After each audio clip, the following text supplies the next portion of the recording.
Just write this down. The middle class is the new poverty. Okay. Sugar's like, yep. And I know that goes against your logic, but it sure enough don't go against your experience, does it? Because we all know it sure take about $45 an hour to be broke, don't it? Just, as absurd as that sounds, it takes about $45 an hour to be broke. That's about $87,000 a year. Don't forget, taxes gonna take a third of that. Now you're back at 50. Now I'm not sounding too foolish no more. And then cost of living, and you're living in a metropolitan area more than likely, and now it costs $90,000 to live in a metropolitan area. So once again, you're broke. If you need, how many of you? This is a trap of the system. Please hear me. This is a trap of the system.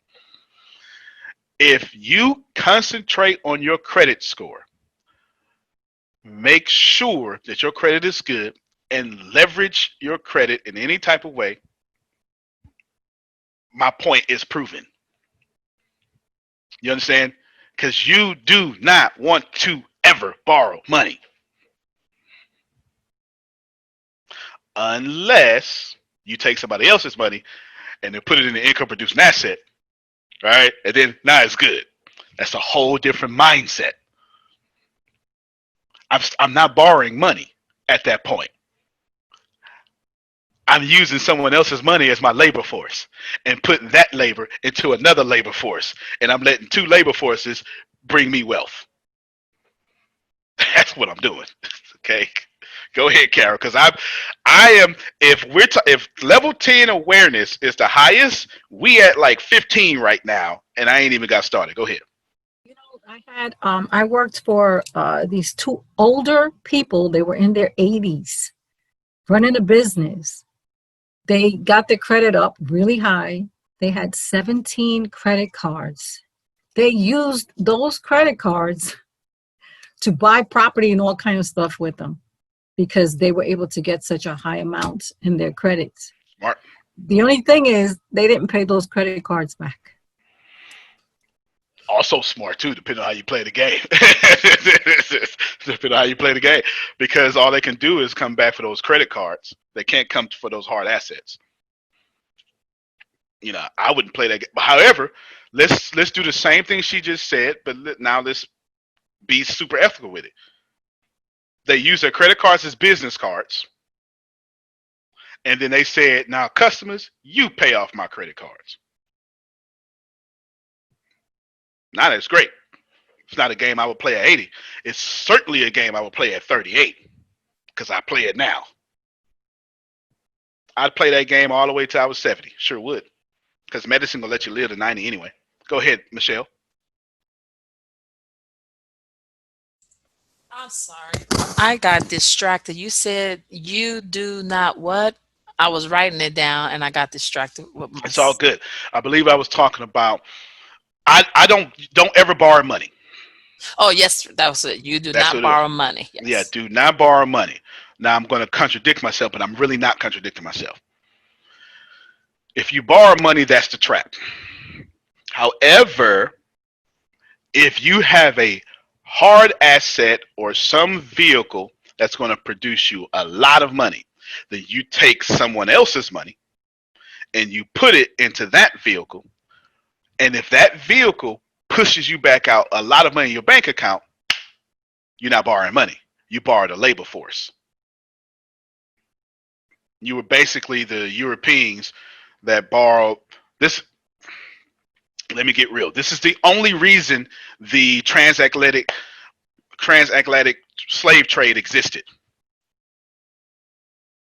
It is the only reason why African slavery, the American slavery, it is the only reason it existed. Even the Catholic Church benefited from slavery, because the whole world used African people as their labor force. I don't mean to be emotionally charged with that, but just process the information. Like, try to be more like me and just objectively step back and recognize somebody 500 years older than you knew I should probably get a labor force. Because that's my point here. Yeah. So if you're European, you're pretty good at getting labor forces. You got a leg up. So get better. If you are black, you're pretty good at being a labor force. So you understand the psyche of people who want to stay labor force. Either way, you all win if you can understand the rules of money. If you reject them, well, that's fine. You're just going to keep upholding my wealth condition. It just is what it is. There's a reason why the rich keep getting richer and the poor keep getting poorer. It has nothing to do with me. It has everything to do with the fact what we accept, reject, or whatnot. Doesn't matter. All right. Let's go back to that question, Michelle. Don't ever borrow money. That seems like I'm being stupid. I'm being foolish. But no, because if y'all are borrowing money, that's your problem. Literally, you borrow money to go get a house. And right there, you've trapped yourself in the middle class, which is the new poverty. Now let's borrow this money again the right way. You borrow money to get a house, and that house pushes you back a lot of money. Now you're in the top 1%. That's the trap.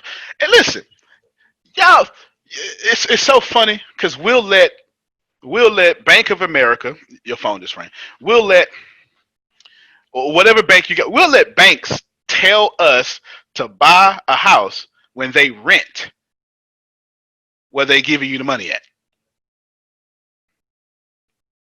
It's insane. It's absolutely insane. It's insane. It's even your government buildings rent, okay, where they are. Land has no value. The only way land got value in America, I can't talk about any other place, but I can tell you America, land had no value. They gave it away for free. The moment you put a slave on it, it got value. Now watch this. What's a slave? An income producing asset. Okay. So your land has no value. If you own a house and it does not produce you income, it's got no value. You have no value. You're a slave. Someone else's. The banks, more accurately. But if you put an income producing asset on it, boom, now you get the benefit. I need y'all to get that.